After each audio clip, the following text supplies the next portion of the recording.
AO 2019, cientos de trabajadores, en registran, su entrada, cada mañana, en la colosal, fábrica de Santa Mar Insurgentes, en el Coraz, en de la ciudad, de México, pero adentro, no hay un solo golpe de martillo, no hay una gota de pintura fresca, ni chispas de soldadura, iluminando las inmensas naves, ESUN, zombie industrial, atrapado en un silencio aterrado, los obreros, veteranos, deambulan, contra, memcuenas, cubiertas, con lonas, mirandos, a los ojos sin tener absolutamente nada que produce, si moes, posible este cementerio, de acero, hubo un tiempo, en que este mismo recinto,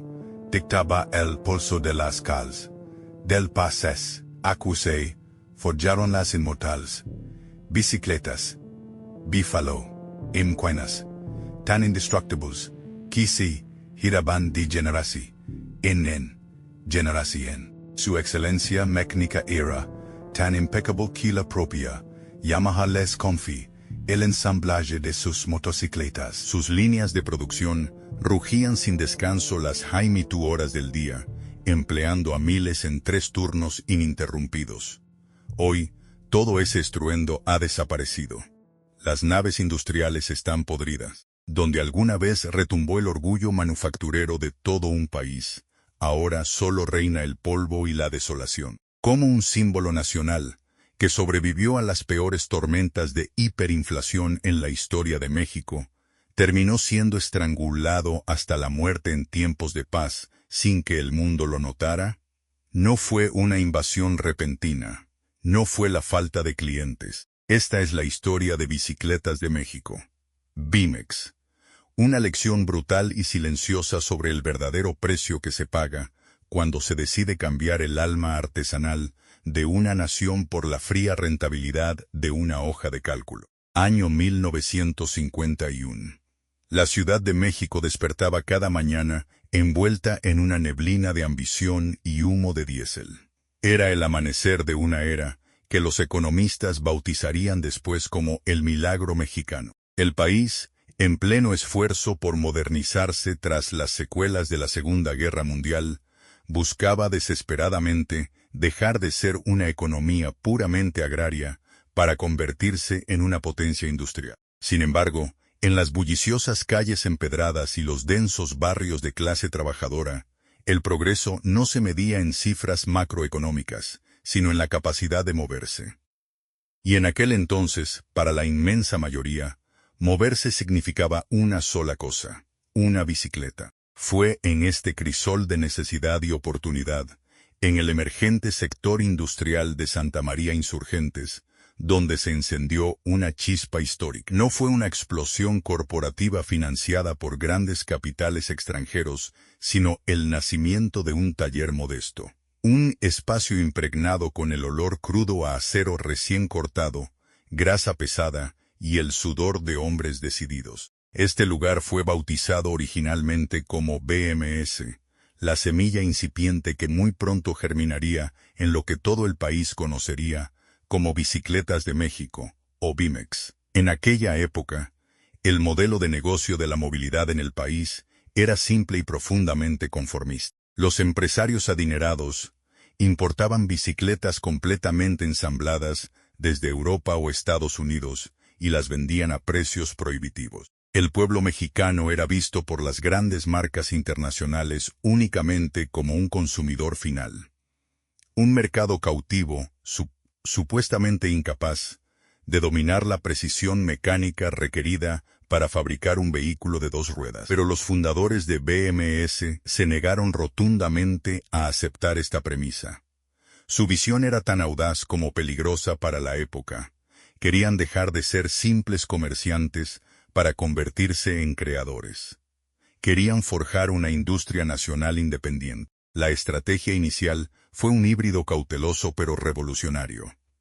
BMS comenzó a importar únicamente los componentes más finos y complejos, los engranajes de precisión, las cadenas de alta tensión, los delicados sistemas de frenos, de las potencias manufactureras. Sin embargo, el alma del vehículo, el marco de acero que debía soportar el peso de una nación trabajadora, se cortaría, se doblaría y se soldaría allí mismo, bajo el techo de lámina de Santa María Insurgentes. Adentrarse en el taller de BMS, en el otoño de Monchincham-Namimot, era presenciar el nacimiento de una nueva clase obrera mexicana. No había líneas de ensamblaje automatizadas, ni robótica milimétrica.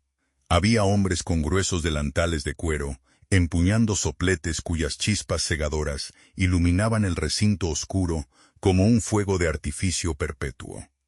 Cada tubo de acero era medido y alineado a mano. Cada soldadura era un testimonio de la destreza humana, aplicada con un cuidado casi reverencial. Los primeros obreros de BMS no solo estaban armando medios de transporte, estaban forjando la prueba física de que México podía manufacturar calidad industrial. Pero la verdadera batalla, la más cruel de todas, no se libró en el sofocante piso de producción, sino en la mente de los consumidores. Cuando las primeras bicicletas ensambladas por BMS salieron a la venta, se toparon de frente con un muro de escepticismo brutal. La clase trabajadora, que debía invertir los ahorros de meses enteros para adquirir una bicicleta, miraba con desconfianza el sello de fabricación local. En un país profundamente condicionado a creer que lo extranjero siempre es mejor, un producto mecánico, hecho en México, era visto como un riesgo inaceptable. Las dudas eran implacables. ¿Soportaría este marco las brutales calles llenas de baches de la capital? ¿Se rompería bajo el peso de los enormes canastos de pan, los cilindros de gas o los pesados bultos de periódicos que los trabajadores necesitaban transportar de madrugada? Esta tensión asfixiante definió los primeros años de la compañía. Cada bicicleta vendida era un examen a vida o muerte para la reputación de la marca. Los obreros y fundadores en Santa María sabían perfectamente que un solo defecto en la soldadura, un solo marco fracturado en medio del tráfico de la ciudad, podría significar el fin fulminante de su sueño industrial. Por ello, instituyeron una cultura de calidad obsesiva. Las inspecciones no se hacían en laboratorios esterilizados con sensores electrónicos. Se hacían a base de fuerza bruta, golpeando los marcos, sometiéndolos a pesos extremos en el propio taller, asegurándose de que la obra de sus manos fuera tan indestructible como la voluntad de quienes las construían. Y entonces, el asfalto y el empedrado hablaron. Lentamente, los panaderos, los carteros, los albañiles y los obreros de fábricas textiles que se atrevieron a apostar por las bicicletas de BMS, comenzaron a notar algo extraordinario. Estas máquinas no solo resistían el castigo diario de la megalópolis en ebullición, lo absorbían con una gracia industrial. Los marcos soldados en Santa María Insurgentes demostraron ser rígidos, tenaces y sorprendentemente duraderos. Las grietas en el acero nunca aparecieron, pero el estigma de la manufactura nacional sí comenzó a fracturarse. El taller modesto empezó a transformarse. El zumbido de las sierras cortando metal y el siseo constante de los sopletes dejaron de ser un experimento arriesgado para convertirse en el latido constante y vigoroso de un negocio en plena expansión. BMS había superado su primera gran prueba de fuego. Había demostrado que las manos mexicanas podían construir cimientos de acero sólido, ganándose el respeto de las calles más duras del país. Pero el mercado exigía más, mucho más. La incipiente empresa había logrado mantenerse a flote y validar su existencia, pero para pasar de ser un simple taller de barrio a un verdadero imperio nacional, necesitaban un salto monumental. Necesitaban una alianza internacional histórica. Estaban a punto de dejar atrás el anonimato para entrar de lleno en la inmortalidad de la cultura popular mexicana, preparándose para forjar unos pedales que valdrían su peso en oro. A medida que la década de Monchincham-Namibia llegaba a su fin y los años 60 asomaban en el horizonte, México experimentaba una explosión demográfica sin precedentes. La capital del país se expandía agresivamente, tragándose los antiguos pueblos periféricos y transformándolos en un vasto océano de concreto y asfalto. Las distancias se multiplicaban. Para el trabajador común, caminar al trabajo o a los mercados dejó de ser una opción viable, y los automóviles seguían siendo un lujo reservado para una élite lejana. El país necesitaba urgentemente una bestia de carga, un vehículo económico pero indestructible que pudiera mover la economía informal y obrera. Fue en este punto de ebullición histórica cuando el modesto taller BMS evolucionó definitivamente hacia su forma final. Bicicletas de México, universalmente conocida a partir de entonces como Bimex, ya no se trataba solo de sobrevivir o de probar un punto frente a los escépticos. Se trataba de conquistar el país entero. Pero para lograr el dominio absoluto, los directivos de Bimex sabían que necesitaban algo más que fuerza bruta. Necesitaban ingeniería de clase mundial. En un movimiento audaz que redefiniría su historia, Bimex dirigió su mirada hacia Europa y logró asegurar una licencia de fabricación con la legendaria marca británica Raleigh, los titanes indiscutibles del ciclismo mundial en aquella época. Obtener la licencia de Raleigh no fue simplemente un acuerdo comercial, fue una transferencia masiva de ADN tecnológico. Los británicos aportaron la precisión geométrica, los diagramas de ingeniería perfeccionados a lo largo de décadas y los estándares metalúrgicos más estrictos. Los mexicanos, por su parte, aportaron la mano de obra apasionada y la adaptación necesaria para un entorno mucho más hostil. De esta fusión de la elegancia inglesa y la dureza mexicana, nació un monstruo mecánico que cambiaría para siempre el paisaje urbano del país, el modelo Búfalo. Llamar al Búfalo una simple bicicleta sería un error histórico. Era, en todos los sentidos, un vehículo de grado industrial. Visualmente, imponía un respeto inmediato. Su característica más distintiva era el doble tubo superior en el marco de acero de alto calibre, un diseño pensado no para la velocidad aerodinámica, sino para soportar niveles absurdos de torsión y peso. Pesaba cerca de 20 kilos. Sus llantas eran anchas, de un caucho grueso diseñado para devorar los baches, las vías del tren y los caminos de terracería sin inmutarse. Sus pedales de acero sólido, su portabultos reforzado y sus salpicaderas cromadas relucientes la convertían en un tanque de 2 ruedas. Cuando el Búfalo salió de la fábrica de Santa María Insurgentes y tocó las calles, el impacto fue tectónico. Inmediatamente se convirtió en la columna vertebral de la clase trabajadora mexicana. El paisaje sonoro de la Ciudad de México comenzó a cambiar, incorporando el zumbido metálico y rítmico de estas máquinas en movimiento. Los panaderos las adoptaron como sus naves insignia, pedaleando al amanecer mientras balanceaban canastos colosales llenos de pan dulce sobre sus cabezas, confiando ciegamente en la estabilidad milimétrica del marco Bimex. Los afiladores de cuchillos y tijeras no solo se transportaban en ellas, sino que modificaban la bicicleta para que los mismos pedales hicieran girar sus piedras de afilar. Los carteros del servicio postal mexicano cruzaban la ciudad entera con alforjas de cuero rebosantes de correspondencia montados en un búfalo. Los albañiles ataban costales de cemento al portabultos, sin que la estructura de acero se doblara un solo milímetro. Bimex había logrado algo que muy pocas corporaciones logran. Habían construido un producto que era, literalmente, el motor del sustento de millones de familias. En el corazón de la fábrica, la moral estaba en su punto más alto. La producción se disparó a niveles estratosféricos. Miles de marcos se soldaban cada semana bajo un estricto control de calidad heredado de sus socios británicos.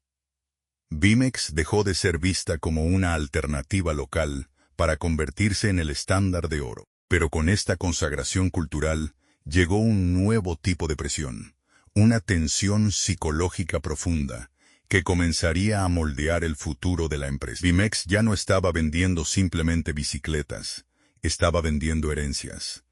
Un padre de familia de clase trabajadora compraba un búfalo con la profunda convicción de que, 10 o 15 años después, se lo entregaría a su hijo para que éste también pudiera ganarse la vida. El producto era tan condenadamente perfecto, tan indestructible, que Bimex rara vez veía a un cliente regresar para comprar un reemplazo.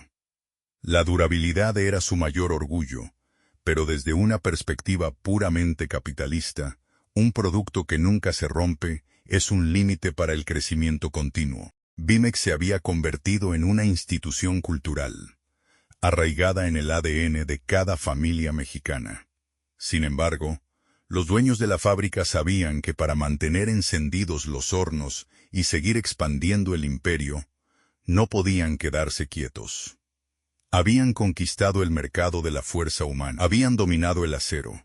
Ahora, el siguiente paso lógico e inevitable para mantener a la bestia alimentada era dar el salto más ambicioso y peligroso de su historia. Tenían que dominar el motor de combustión interna.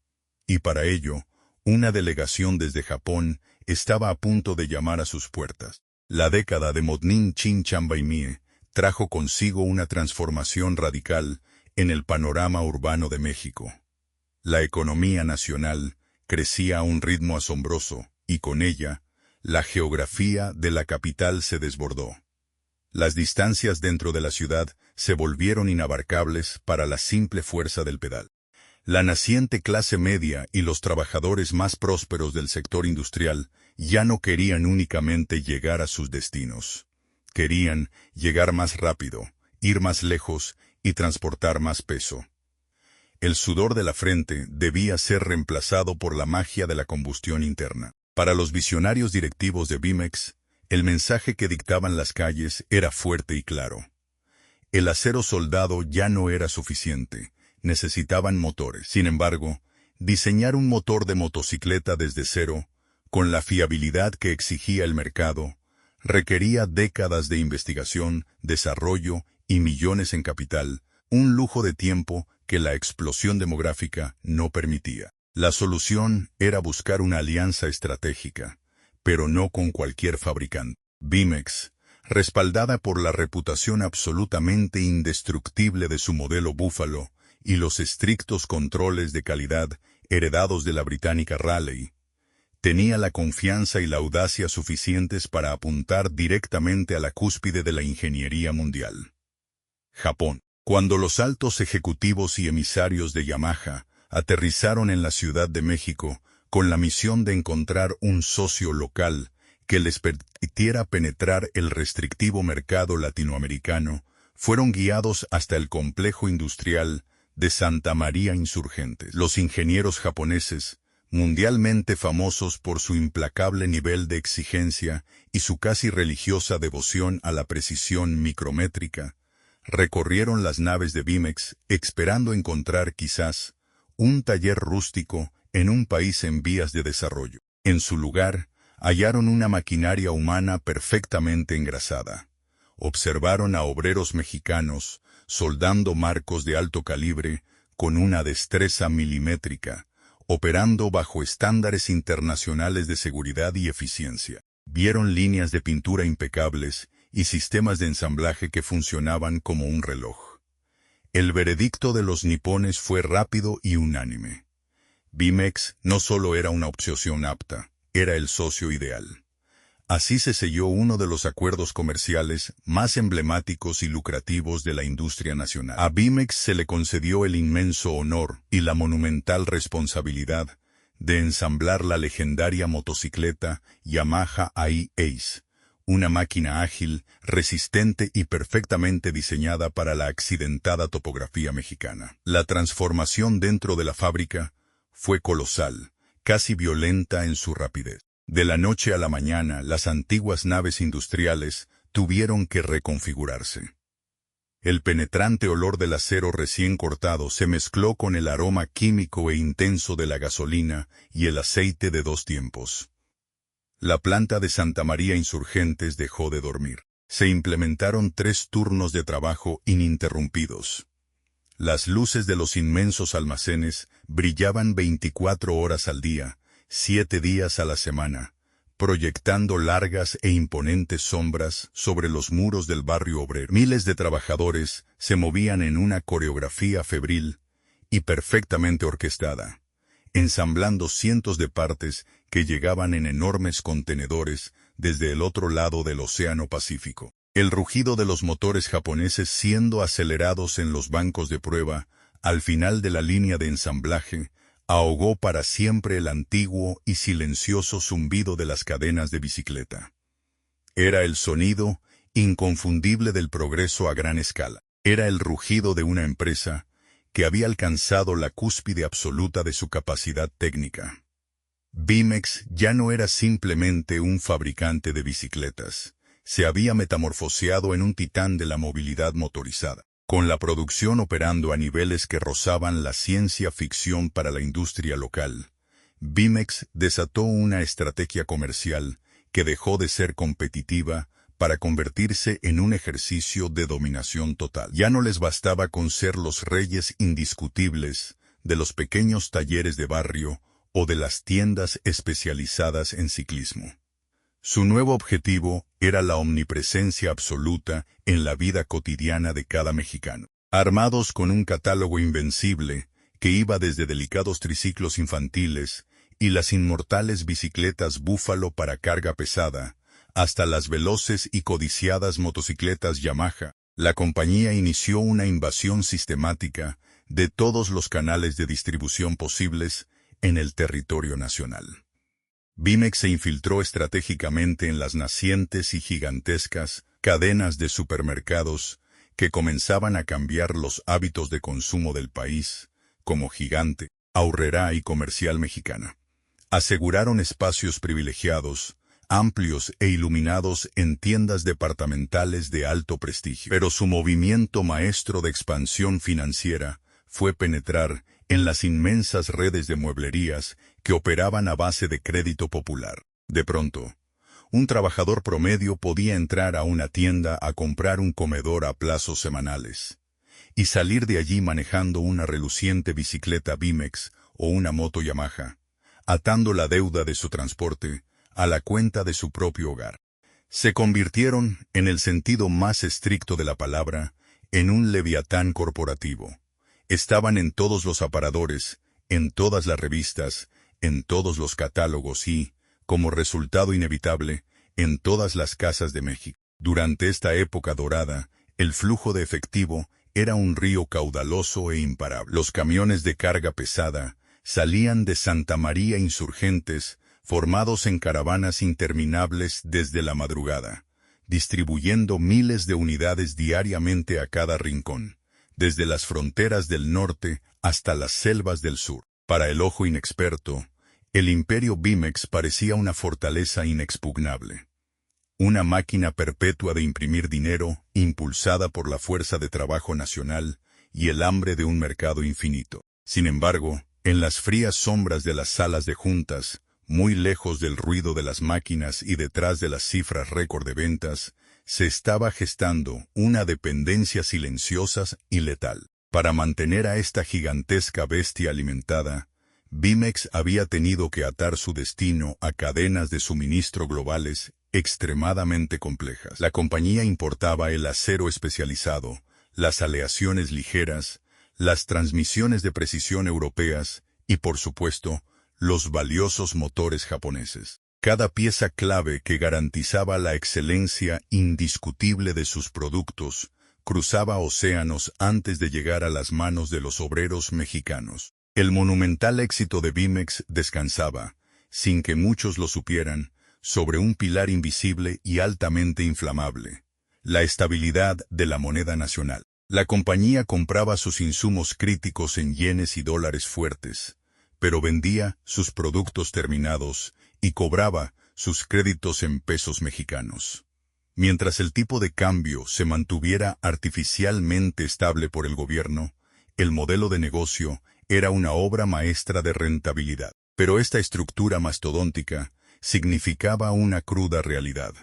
La fábrica de Santa María Insurgentes ya no controlaba su propio destino. Habían construido el imperio de manufactura de 2 ruedas más grande del país, pero sus profundos cimientos estaban anclados en la volátil e impredecible economía internacional. Eran los amos absolutos del mercado mexicano, completamente ciegos ante las oscuras nubes que comenzaban a arremolinarse en el horizonte financiero.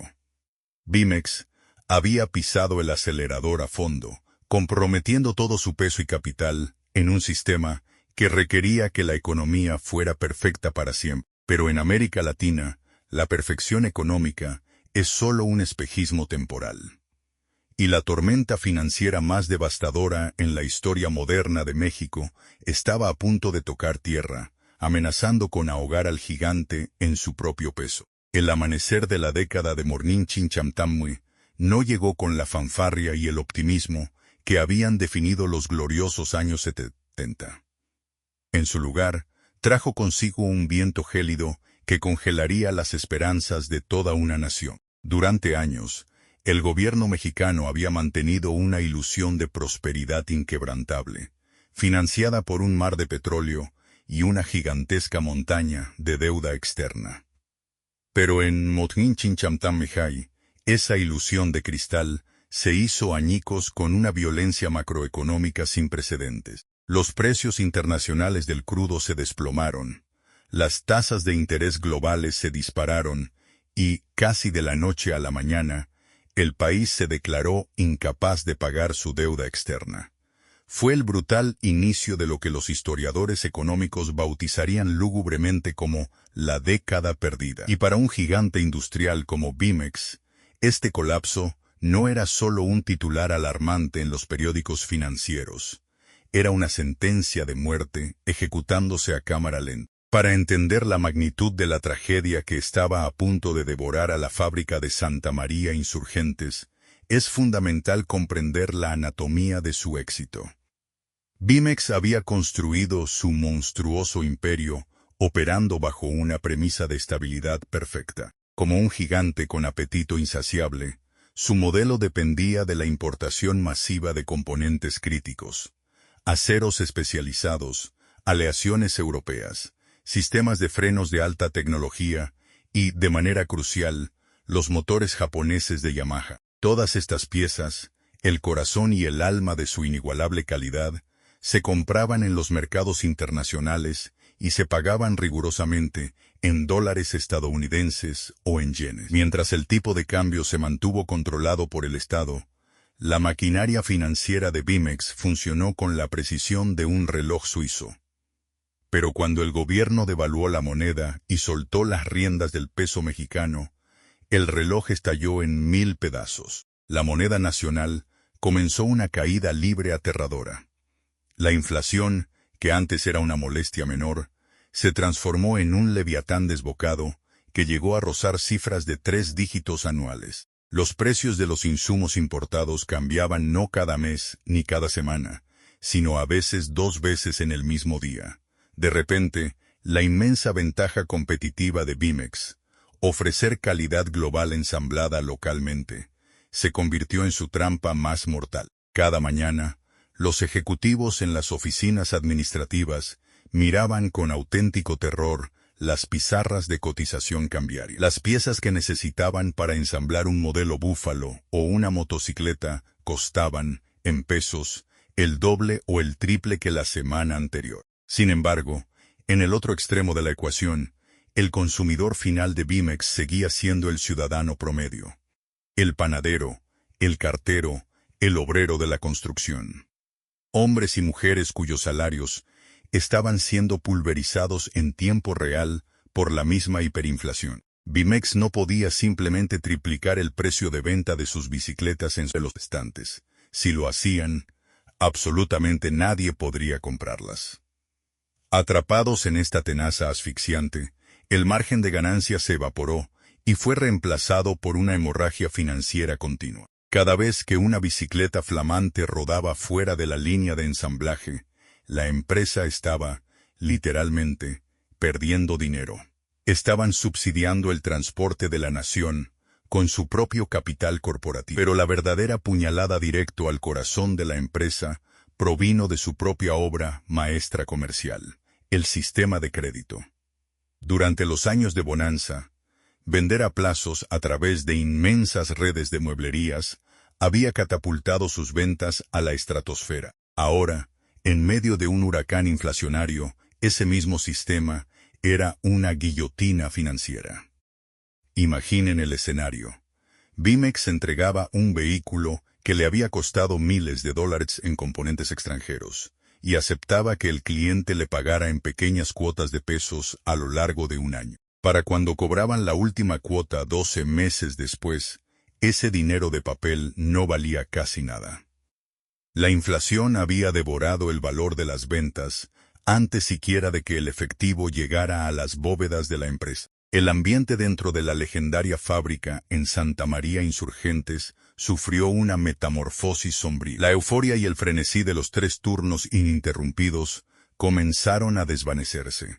Los pasillos gigantescos, antes abarrotados de cajas de madera con refacciones internacionales recién llegadas, empezaron a verse trágicamente vacíos. Las cadenas de suministro globales exigen pagos puntuales y en moneda dura. Los proveedores, al ver el hundimiento del país, comenzaron a exigir pagos por adelantado.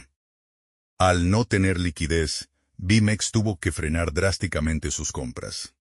La escasez de piezas estranguló las líneas de ensamblaje. Los trabajadores, que antes se enorgullecían de su ritmo febril, ahora pasaban horas mirando máquinas detenidas, esperando un cargamento de engranajes que estaba retenido en la aduana por falta de dólares. El estruendo ensordecedor del progreso industrial fue reemplazado por un silencio tenso, roto únicamente por el eco de los rumores. Los obreros susurraban en los vestidores sobre cheques sin fondos, sobre despidos masivos e inminentes, sobre ejecutivos de traje oscuro que recorrían las instalaciones con carpetas negras, evaluando el valor de la maquinaria pesada para un posible embargo bancario.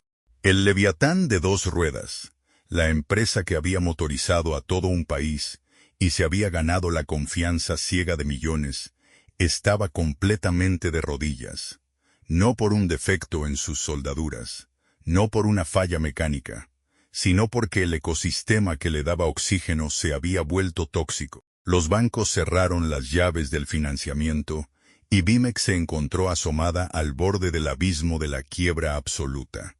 Necesitaban un milagro desesperado para sobrevivir a la tormenta. Sin embargo, en el despiadado mundo corporativo de los años 80, los milagros no llegaban en forma de ayuda desinteresada. Llegaban en forma de adquisiciones hostiles.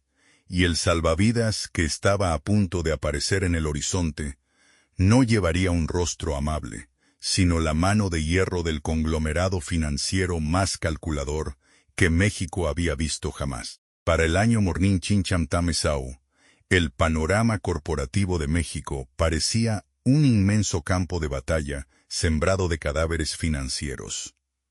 Las altas tasas de interés, la inflación desbocada y la devaluación sostenida habían asfixiado a miles de empresas que alguna vez se creyeron intocables. Bicicletas de México no era la excepción.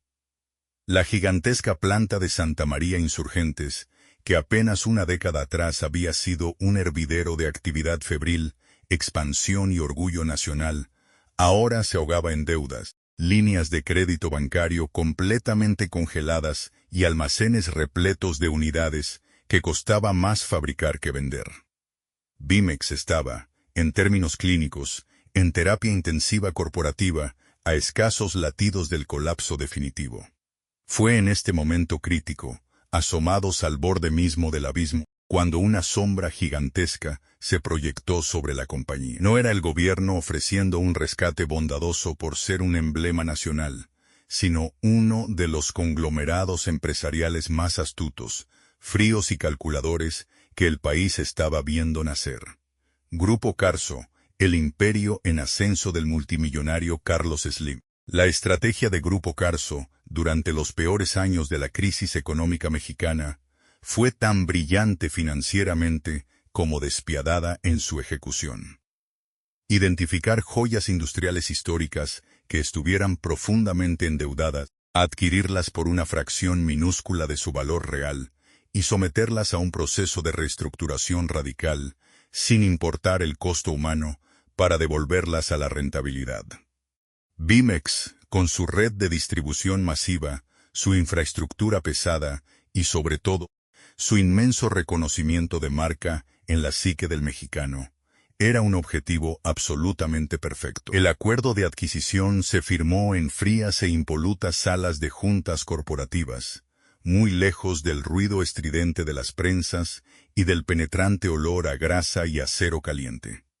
Con un par de firmas, la propiedad de la empresa que motorizó a la clase obrera cambió de manos. La noticia de la compra fue recibida en el piso de la fábrica con una mezcla paralizante de alivio y terror. Por un lado, la inyección de capital de un gigante aseguraba que las puertas no se cerrarían con cadenas y candados al día siguiente. Por otro, hasta el obrero más joven sabía que, en el mundo de las altas finanzas, la supervivencia corporativa siempre exige un sacrificio de sangre. La llegada de la nueva administración a Santa María Insurgentes fue un choque cultural de proporciones sísmicas. Durante casi 4 décadas, Bimex había sido dirigida por hombres que entendían el lenguaje primario de la metalurgia. Hombres que sabían cómo debía verse una soldadura perfecta y que valoraban la indestructibilidad física del producto por encima de casi cualquier otra cosa. De repente, los oscuros pasillos de la fábrica se llenaron de un nuevo tipo de autoridad. Auditores con trajes impecables, contadores con miradas analíticas y expertos en eficiencia equipados con cronómetros, portafolios y tablas de cálculo. A ellos no les importaba la historia romántica del modelo Búfalo, ni la mística de haber trabajado con Yamaha. Su único, absoluto e innegociable objetivo era detener la hemorragia de efectivo. El rescate bajo la mano de hierro comenzó casi de inmediato y no tuvo ninguna piedad. La primera fase fue una purga organizacional. Departamentos enteros fueron consolidados o sumariamente eliminados. Los despidos no se hicieron con la familiaridad dolorosa de un supervisor de planta que conoce a sus empleados, sino a través de frías listas impresas generadas por un análisis de redundancia. Empleados con décadas de lealtad, aquellos veteranos que habían forjado las primeras bicicletas con sus propias manos en los años 50, fueron llamados a pequeñas oficinas, se les entregó su liquidación y fueron escoltados en silencio hacia la salida. El mensaje que reverberó por toda la planta fue brutalmente claro. En la nueva Bimex, la nostalgia era considerada un pasivo inaceptable. La segunda fase de la reestructuración atacó directamente el corazón del proceso productivo. Los ingenieros de procesos comenzaron a medir cada movimiento dentro de la planta. El tiempo que tomaba mover un tubo de acero de la cortadora a la estación de ensamblaje. La cantidad exacta de mililitros de pintura por cuadro. El tiempo preciso de descanso de los operarios. La mística del artesano industrial, que se tomaba su tiempo para asegurar una alineación perfecta en el acero, fue radicada de tajo por considerarse tiempo muerto. En su lugar se implementó el tiránico imperio de los KPI, indicadores clave de rendimiento. Las paredes de la fábrica, antes adornadas con carteles de los logros de la empresa o herramientas heredadas, se cubrieron de gráficas de barras, curvas de productividad, objetivos de unidades por hora y métricas agresivas de reducción de costos diarios. Para los obreros que lograron sobrevivir a los masivos recortes de personal, el ambiente de trabajo se volvió psicológica y físicamente asfixiante. El antiguo orgullo de fabricar la bicicleta más resistente de México fue reemplazado por la ansiedad crónica y punzante de cumplir la cuota diaria del Excel para no perder el empleo el viernes. Las hojas de cálculo, frías e implacables, gobernaban ahora cada decisión bajo el techo de lámina. Si un jefe de línea solicitaba un lote de valeros o engranajes de alta calidad argumentando durabilidad, la solicitud era invariablemente rechazada, por un analista financiero que jamás en su vida había montado una bicicleta de carga. El analista argumentaba que existía un proveedor más barato que mejoraría el margen de ganancia en un 4%. Y el debate terminaba ahí.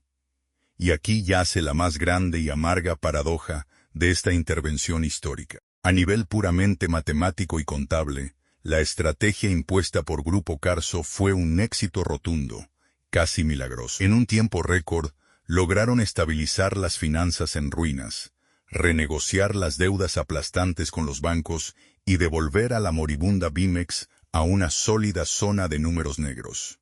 La empresa, como entidad legal y financiera, había sido salvada de la tumba. Pero al curar la enfermedad financiera del paciente, con un bisturí tan afilado y frío, los nuevos dueños le habían extirpado, inadvertidamente, su propia alma. Bimex había dejado de ser una hermandad de constructores para convertirse en un simple renglón más en el inmenso portafolio de inversiones de un corporativo. Y esta nueva filosofía operativa, donde el costo y el volumen justificaban absolutamente cualquier medio, estaba a punto de empujar a la compañía a cruzar una línea roja irreversible. En su afán ciego por optimizar hasta el último centavo de peso, tomarían decisiones sobre los materiales que desencadenarían una traición letal, una de la que, años más tarde, ninguna inyección de capital podría salvarlos. A medida que la década de 1990 avanzaba, la filosofía de la nueva administración se infiltró en el ADN mismo de las bicicletas Bimex. El agresivo rescate financiero había logrado estabilizar a la empresa, salvándola de la bancarrota inmediata. Pero en el implacable ecosistema corporativo dictado por los grandes fondos de inversión, la simple estabilidad nunca es suficiente.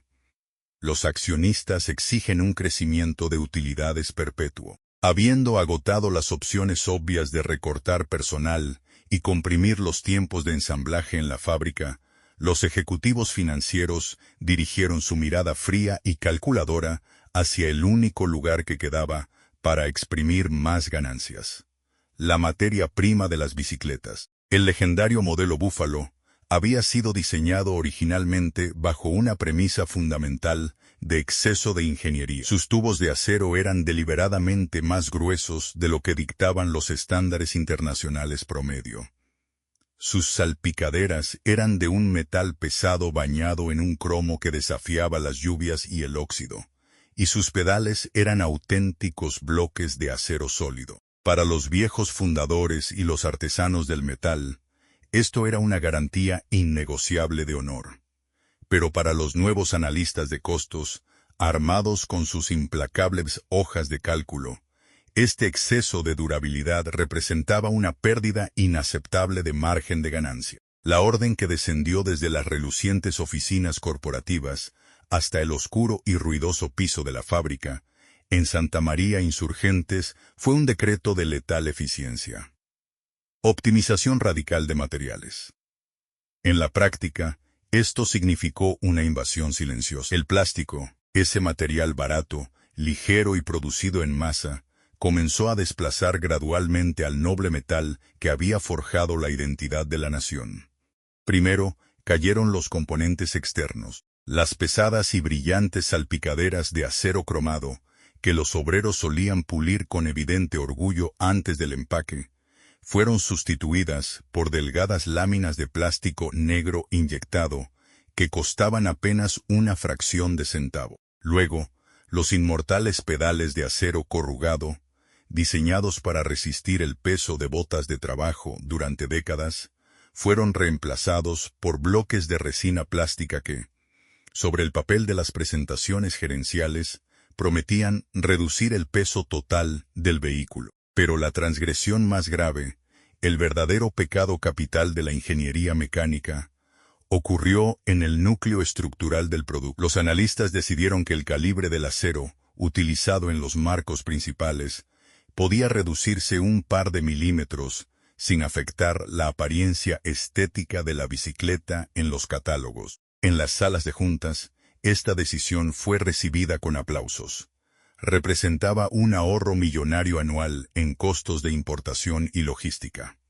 En la línea de producción, sin embargo, la directriz fue recibida con un luto asfixiante y silencioso. Los soldadores veteranos, aquellos que conocían el comportamiento del metal y las tensiones estructurales mejor que sus propias manos, sentían una profunda e intensa vergüenza. Sabían perfectamente que soldar un acero más delgado requería aplicar menos calor, creando una unión mucho más superficial y débil. El orgullo del artesano mexicano fue forzado a arrodillarse brutalmente ante el altar de la rentabilidad corporativa. Los obreros tenían prohibido rechazar los nuevos materiales. Bimex había vendido el blindaje sagrado de su reputación por unos cuantos puntos porcentuales de margen operativo. El verdadero y definitivo veredicto sobre la supervivencia de una marca no se dicta en las elegantes gráficas de ingresos trimestrales proyectadas en un proyector, sino en el asfalto implacable del mundo real. Y cuando esta nueva generación de bicicletas Bimex, mucho más ligeras, más baratas de producir, pero engañosamente envueltas en misma pintura y portando las mismas calcomanías clásicas de siempre, salió a enfrentarse a las caóticas calles de México, el desastre fue tan lento como devastador. Durante las primeras semanas, las ventas se mantuvieron sólidas en los supermercados. El consumidor mexicano, guiado por 40 años de confianza ciega, seguía comprando el modelo Búfalo con la absoluta convicción de estar adquiriendo el mismo tanque de guerra indestructible que su padre o su abuelo habían conducido. La amarga traición se descubrió bajo presión, en el instante preciso en que estas nuevas máquinas fueron sometidas al brutal castigo del trabajo diario en la megalópolis. Los panaderos, que tradicionalmente cargaban 40 kilos de pan en gigantescos canastos equilibrados sobre sus cabezas, fueron los primeros en sentir el colapso.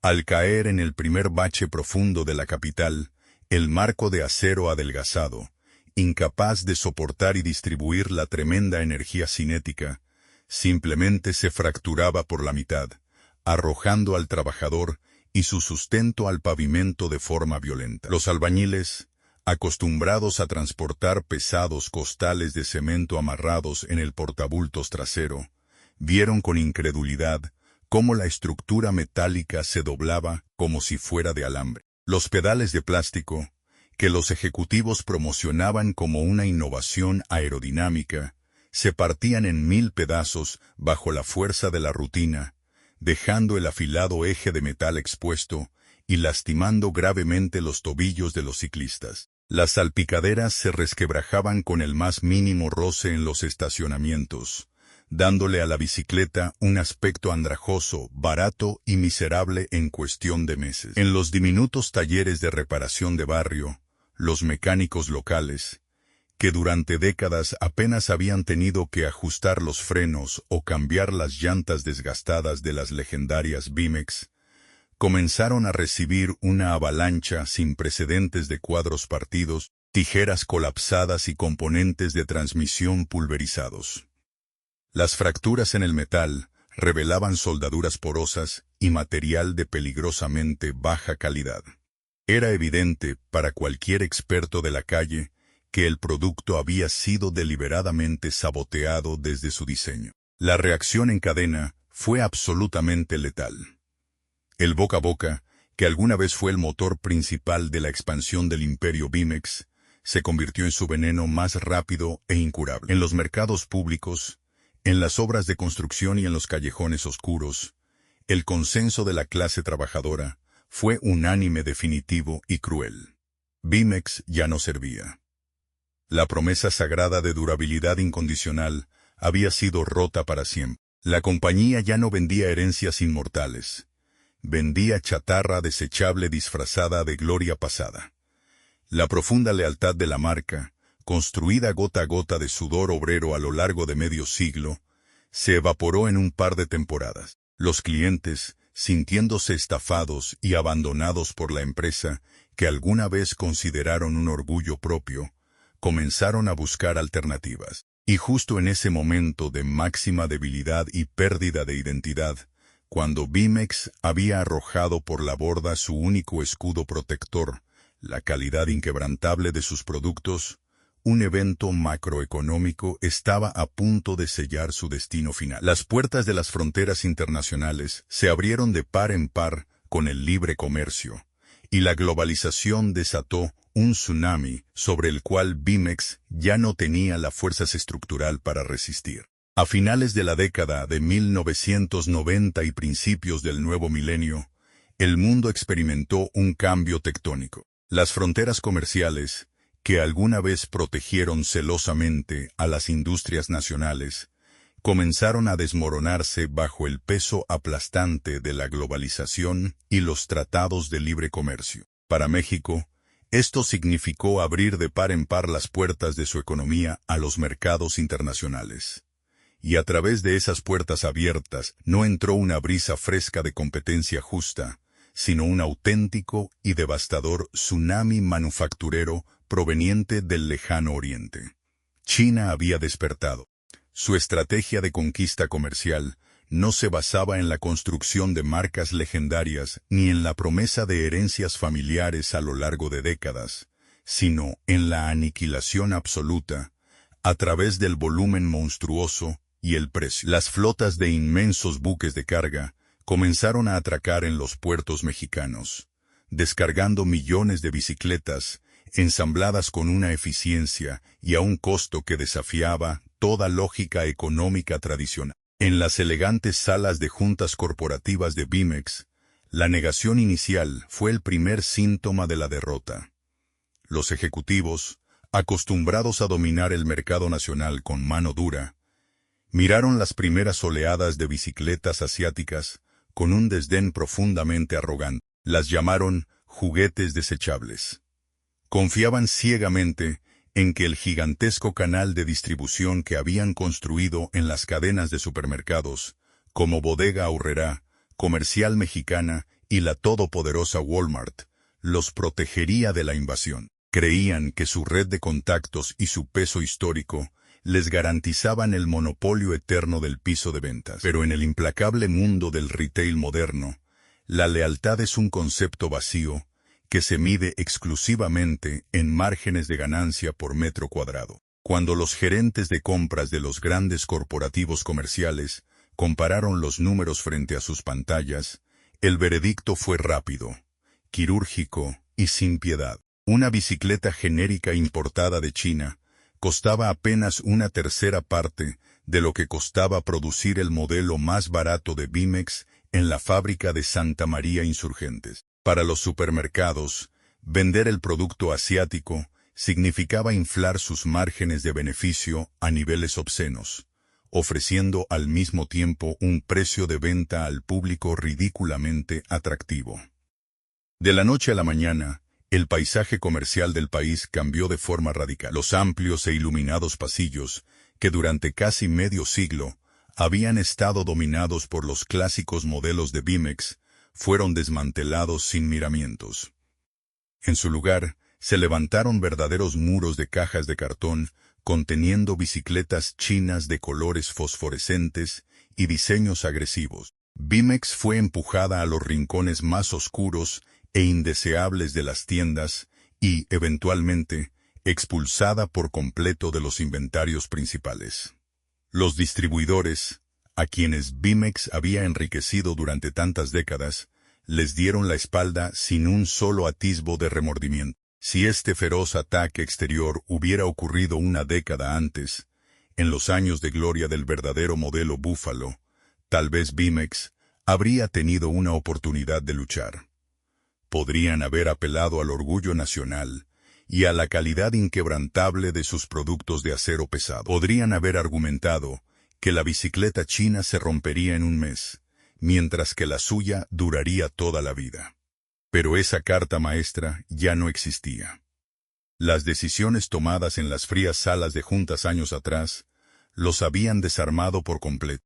Al haber reemplazado el acero grueso por aleaciones delgadas y los pedales de metal sólido por plásticos quebradizos en su afán por exprimir los márgenes de utilidad, Bimex había dinamitado su propia fortaleza. Habían borrado la única línea de defensa que los separaba de la competencia asiática. El consumidor mexicano, que ya había sufrido la traición de la calidad en la calle, no tenía ningún incentivo lógico para pagar más por una bicicleta Bimex, que en la práctica se rompía igual de rápido que la alternativa extranjera mucho más barata. La empresa se encontraba acorralada en el peor de los mundos posibles. Eran demasiado caros para competir en precio y demasiado frágiles para competir en calidad. En un intento desesperado por sobrevivir al asedio, la administración implementó medidas de pánico que solo aceleraron la infección. Si no podían ganarle a China en el juego de la manufactura, decidirían unirse a ellos en el juego de la importación. Fue entonces cuando Bimex cometió el acto final de abdicación industrial. Comenzaron a importar componentes asiáticos de la más baja categoría, renunciando a fabricar sus propias piezas, para simplemente atornillarlos rápidamente en México y colocarles una calcomanía con su histórico logotipo. Pero la calcomanía de Bimex, que alguna vez fue un símbolo de resistencia irrompible, ya no poseía ninguna magia capaz de ocultar la miseria de los materiales subyacentes. El intento de competir en una guerra de precios terminó por pulverizar los últimos centavos de capital que le quedaban a la corporación. El impacto de este colapso en el complejo industrial de Santa María Insurgentes fue apocalíptico. Las órdenes de compra se redujeron a un goteo agónico. Las inmensas líneas de ensamblaje tuvieron que ser apagadas una por una, desconectadas de la red eléctrica para ahorrar energía. Los legendarios 3 turnos ininterrumpidos fueron cancelados de tajo. Para los últimos obreros veteranos que aún deambulaban por la planta, presenciar esta degradación era una tortura psicológica. Hombres que habían dedicado sus vidas a dominar la soldadura de alta tensión, ahora eran relegados a empaquetar chatarra importada. El rugido ensordecedor del progreso, que alguna vez definió a la empresa más orgullosa de México, se fue apagando, reemplazado por el silencio opresivo de las naves abandonadas. El Leviatán había sido asfixiado bajo el peso de millones de cajas importadas. El nocaut técnico se había consumado y la fábrica, en esencia, había dejado de respirar. Para cuando la primera década del nuevo milenio llegó a su fin y dio paso a los años Ainem Chanmuir, el colosal complejo industrial de Santa María Insurgentes había sufrido una metamorfosis tétrica. La invasión asiática no solo había destruido el modelo de negocio de Bimex, sino que había vaciado su espíritu. Sin embargo, en un giro cruel y burocrático del destino, la fábrica no cerró sus puertas de inmediato. No hubo candados repentinos ni un anuncio dramático de clausura total. En su lugar, la empresa entró en una fase que los economistas modernos denominan con frialdad corporativa. Se convirtió en una empresa zombie. En el despiadado léxico financiero, una empresa zombie es aquella entidad corporativa que está técnicamente muerta por dentro, incapaz de generar suficientes ingresos netos para cubrir sus obligaciones, sin mercado real, sin producción y sin futuro, pero que se mantiene artificialmente con vida gracias a artilugios contables, refinanciamientos desesperados o, como en el caso de Bimex, porque liquidarla formalmente resultaba más caro que dejarla agonizar. Las indemnizaciones masivas por antigüedad de cientos de trabajadores sindicalizados, los interminables juicios laborales, las deudas acumuladas con proveedores internacionales y la especulación sobre el inmenso valor inmobiliario de los terrenos en medio de la capital, crearon una tormenta perfecta de parálisis legal. Era más eficiente mantener el cadáver insepulto. El resultado de esta parálisis administrativa fue la creación de uno de los escenarios más desoladores y dolorosos en la historia industrial de México.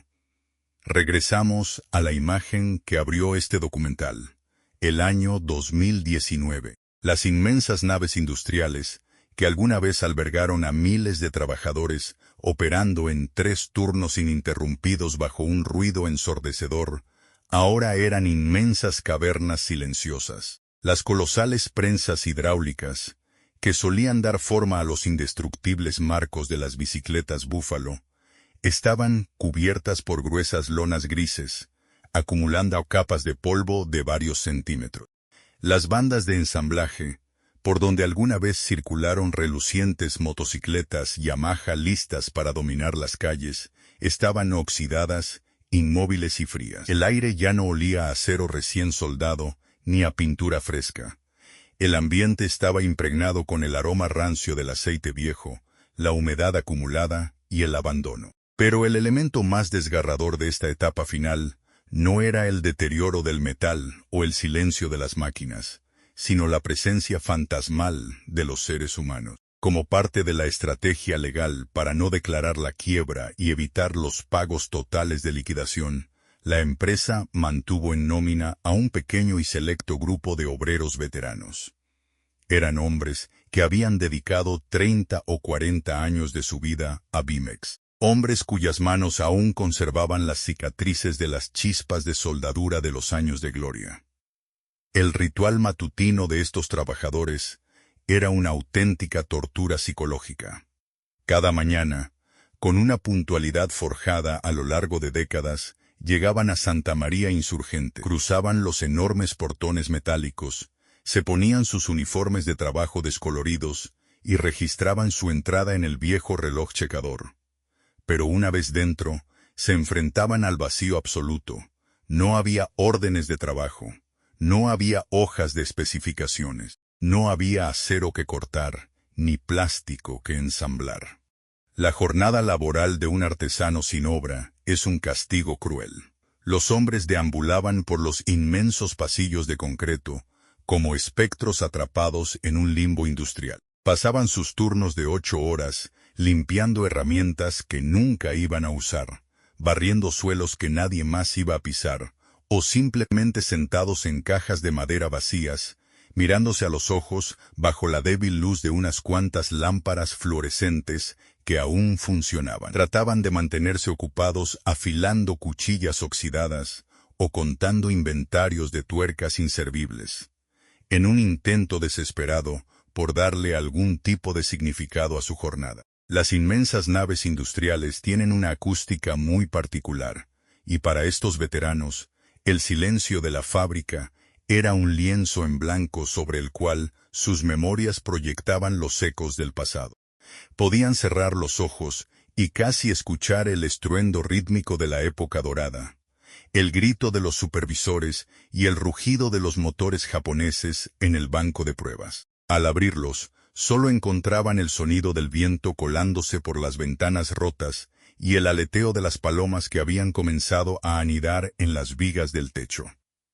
A medida que avanzaban los años de la década de 2010, la fábrica comenzó a devorarse a sí misma. Para pagar las nóminas mínimas y mantener las luces encendidas, la administración comenzó a desmantelar las entrañas del coloso.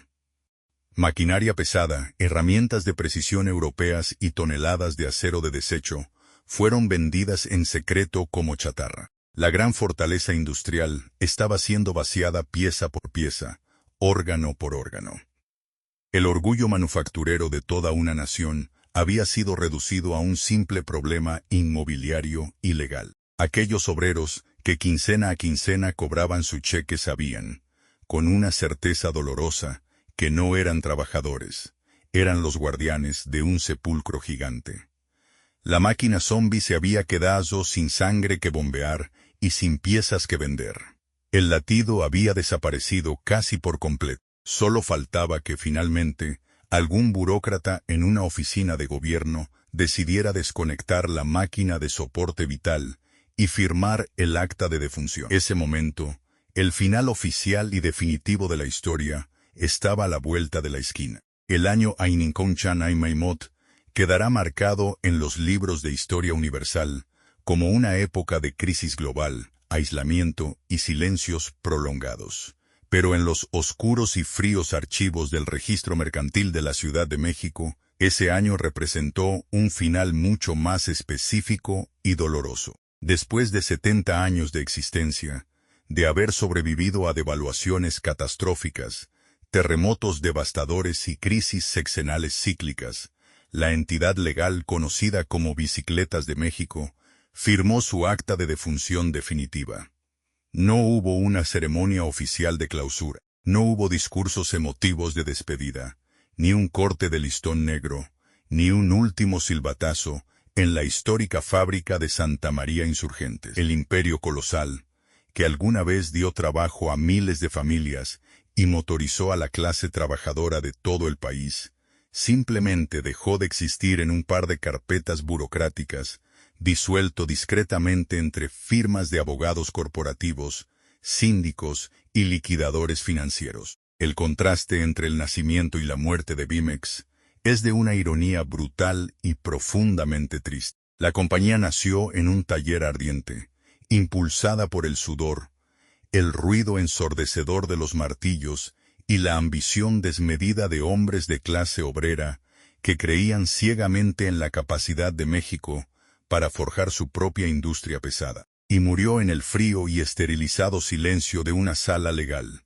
víctima de decisiones tomadas por ejecutivos de traje que solo veían números, márgenes de ganancia trimestrales y eficiencias de importación. Con la disolución oficial en Hanging Hongshan and Haimimot, los últimos vestigios físicos de la maquinaria de producción fueron rematados al mejor postor como simple fierro viejo. Los inmensos terrenos en Santa María Insurgentes, que durante décadas reverberaron con el estruendo de las prensas hidráulicas y el rugido de los motores japoneses Yamaha, fueron despejados por completo.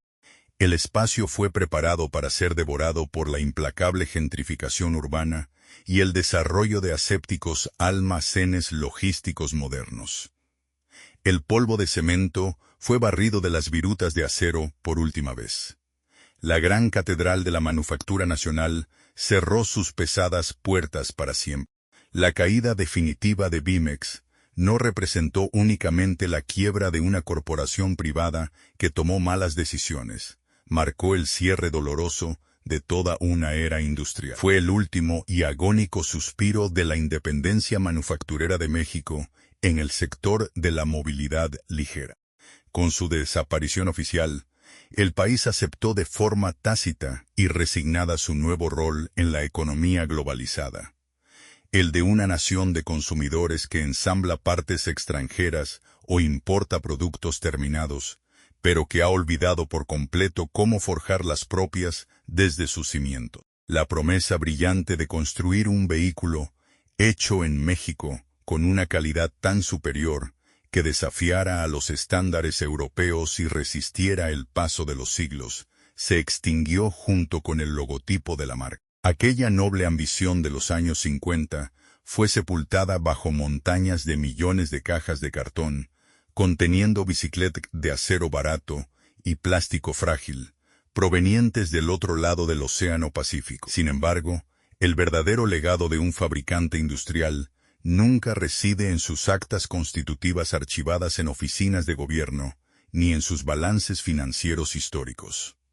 El legado real y tangible reside en el mundo físico, reside en la calle. Hoy en día, si uno observa con suficiente atención el caótico tráfico de la capital mexicana, o se adentra en las empedradas y polvorientas calles de los pueblos provinciales, todavía puede ver a los fantasmas de acero del imperio Bimex rodando bajo el sol. Son las bicicletas Búfalo originales de los años 60 y 70.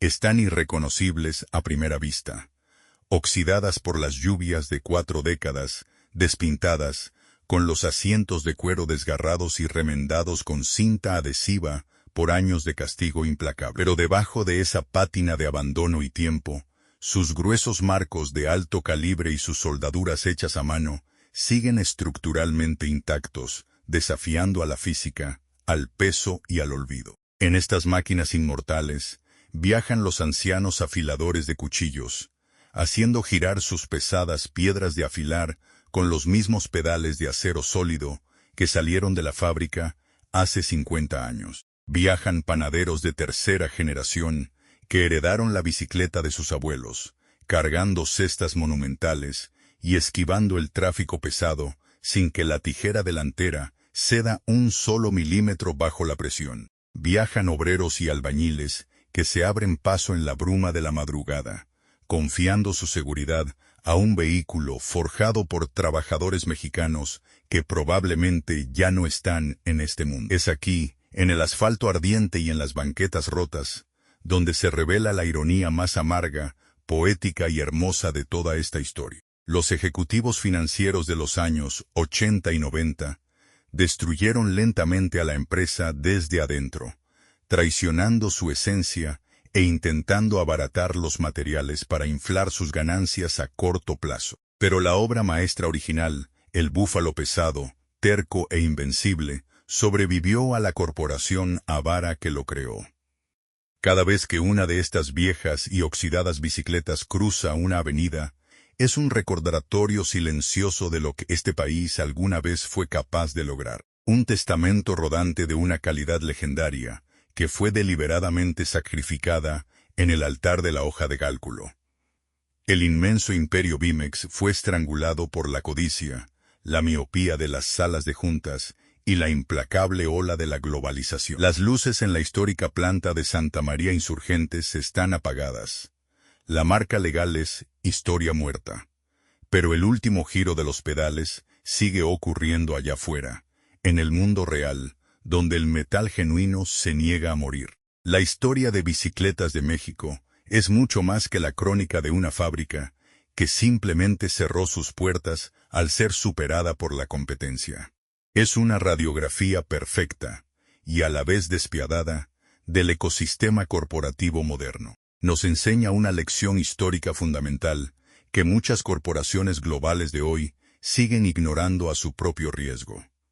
Salvar el balance financiero de una empresa en una hoja de cálculo no es, ni será nunca, lo mismo que salvar el alma de la empresa misma. Cuando los grandes fondos de inversión y los analistas financieros tomaron el control del Leviatán en Santa María Insurgentes, lograron lo que en las salas de juntas se consideraba un milagro.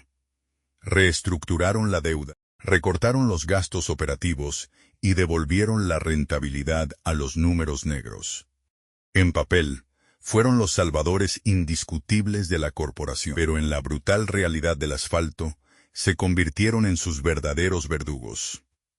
Al sacrificar el grosor del acero por un margen de ganancia ligeramente mayor, y al cambiar la durabilidad legendaria e inquebrantable por la obsolescencia de materiales plásticos, no solo abarataron un producto, destruyeron el contrato invisible de confianza absoluta que la marca había forjado con el pueblo mexicano durante medio siglo. El verdadero y colosal imperio de Bimex nunca estuvo sustentado en sus inmensas naves industriales, ni en sus históricas alianzas con gigantes como Yamaha, ni en los asombrosos reportes de ventas de los supermercados. Su imperio residía en el orgullo meticuloso del obrero, que aplicaba la soldadura, y en la tranquilidad del panadero y el albañil, que sabían que su herramienta de trabajo nunca los dejaría tirados. Al traicionar esa promesa fundamental, la empresa se vació por dentro mucho antes de que las masivas importaciones asiáticas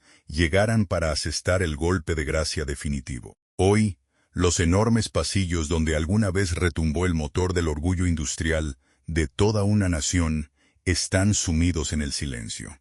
Pero afuera, en las calles más duras del país, los modelos clásicos de acero pesado siguen rodando estoicamente. Son recordatorios silenciosos de que el trabajo artesanal bien hecho y el acero forjado con verdadera honestidad siempre logran sobrevivir a la codicia corporativa a corto plazo.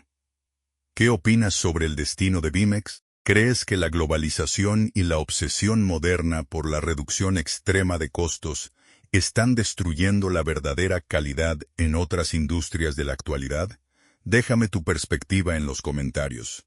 Leo y valoro cada uno de ellos. Si este viaje a través de la historia industrial te ha parecido fascinante, por favor suscríbete al canal y activa la campana para no perderte nuestros próximos documentales sobre los grandes imperios caídos que moldearon el mundo en el que vivimos. Nos vemos en el próximo video.